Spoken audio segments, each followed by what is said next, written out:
Lenny Vangilder along with Jude Young. It is our first NBC Bank weekend preview brought to you by First NBC Bank. 32 locations throughout Southeast Louisiana and a proud supporter of SportsNOLA.com. Round one in the books for the NFL draft. Still 6 rounds to go Friday and Saturday. Jude, the Saints trade up from 27 to 20 to go up and get a guy they really desired in Oregon State wide receiver Brandon Cooks, who can be a real difference in trying to stretch the field, and obviously was someone that the Saints put a high value on. You know, if you look at rankings last year for the Saints offense, you're not going to think that it was struggling per se, but against the better teams in the league, and more often than not, the Saints struggled to put points on the board, and a lack of playmakers is something that they're not used to. So Sean Payton looking to correct the problem. Mickey Loomis, they trade up and they get the Biletnikoff winner from last year, the best playmaker as a wide receiver in college football. He's going to serve multiple roles. He's going to be a kick returner as well, if you listen to Payton last night after the pick, and you have to believe that the Saints have filled a void that they really needed to address with somebody who's going to walk right in and be a key part of the setup and make plays for them.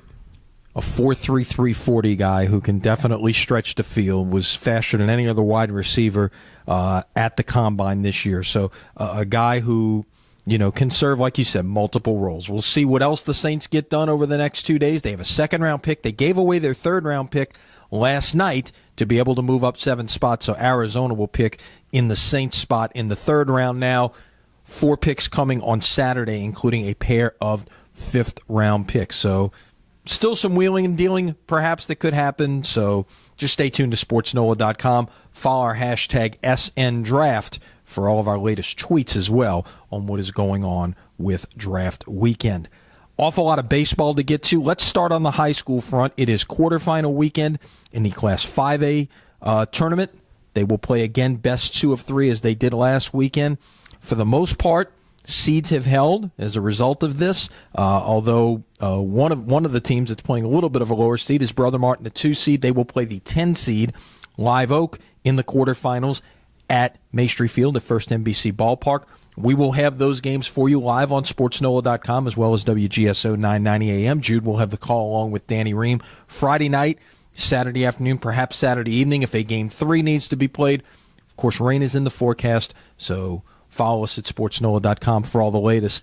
Brother Martin and Jesuit both at home this weekend, perhaps on a collision course to meet in the semifinals. It sure seems that way, but you don't want to discount either of these two relative unknowns in 5A at this point in the tournament. Live Oak facing Brother Martin, a team described by Mark Wazowski, the Brother Martin head coach, as a very scrappy bunch. They will bunt, they will play small ball to try to put runs on the board. Brother Martin has a potent top half of the lineup and 2 pitchers they really believe in at the top of their rotation. You have to believe the Crusaders are the favorite, and this is a team that's grown up together, plenty of seniors, and kind of a team of destiny. Meanwhile, Jesuit in their ballpark, John Ryan, if you've watched on First NBC Showcase on on WHNO, you've seen a place that's so difficult to score runs, and Jesuit is loaded with pitching, and they play baseball the right way. They don't make mistakes, and it's going to be awfully difficult for Alexandria or any team to come into their park and win 2 out of 3. Yeah, and it's a challenge because teams don't play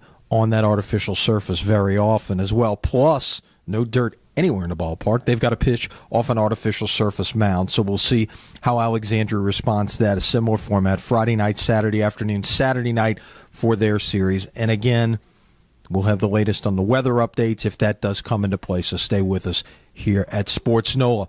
On the college front, let's start with junior college baseball here in town this weekend. It's the Region 23 tournament at Kersh-Rooney. Delgado ranked 3rd in the nation, the number 1 seed, welcoming in Baton Rouge and Meridian to New Orleans. Delgado the favorite, but still, as Joe Sherman said on Thursday, and we've got the video up at SportsNOLA.com, when these teams come together and come to play, you could pretty much throw the records out the window. You know, we didn't mention we're both wearing green today, but partly for Odell Beckham, a greenie joining a greenie, the Newman connection with Eli Manning, 12th pick overall to the Giants, and obviously for Delgado this weekend, which we're helping produce their webcast. And excited for Joe Sherman and his team, another top 5 ranked team going into the postseason. But anything can happen. Double elimination over the weekend. They may be dealing with weather too, but Delgado looks like the type of solid team, definitely good with a pair of starters that they believe in that have unassigned college scholarships, and a good lineup from top to bottom. You think they're going to be able to take care of business, but familiarity breeds contempt. Baton Rouge and Meridian will come ready to play, thinking they can pull the upset. Baton Rouge, the 3 seed in this thing, actually split 6 games with Delgado this year. And you mentioned the signees. Congratulations to the Dolphins' #1 starter, Chase Email, signing a national letter of intent on Thursday night with Northwestern State. Speaking of Northwestern, they're at home this weekend to UNO, and hoping to get some clarity to a wild and crazy Southland Conference race. Speaking of wild and crazy races, the SEC, LSU and Alabama, 2 of the top teams in the West, going head-to-head in Baton Rouge this weekend. Tulane holding on to the slimmest of hopes of trying to make the Conference USA tournament, heads to UAB.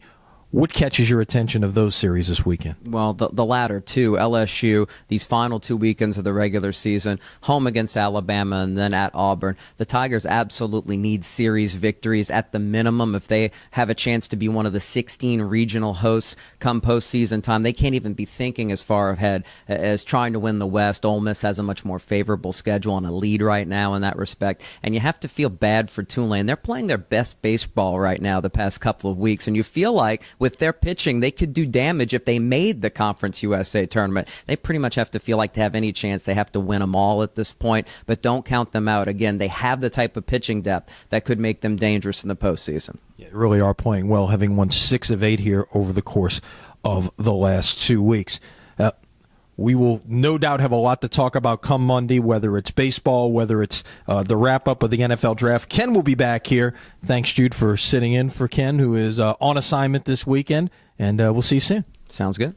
That's our first NBC Bank Weekend Preview, brought to you by First NBC Bank, 32 locations throughout Southeast Louisiana, and a proud sponsor of SportsNOLA.com. For Jude Young, I'm Lenny Vangilder. Have a great weekend, everybody.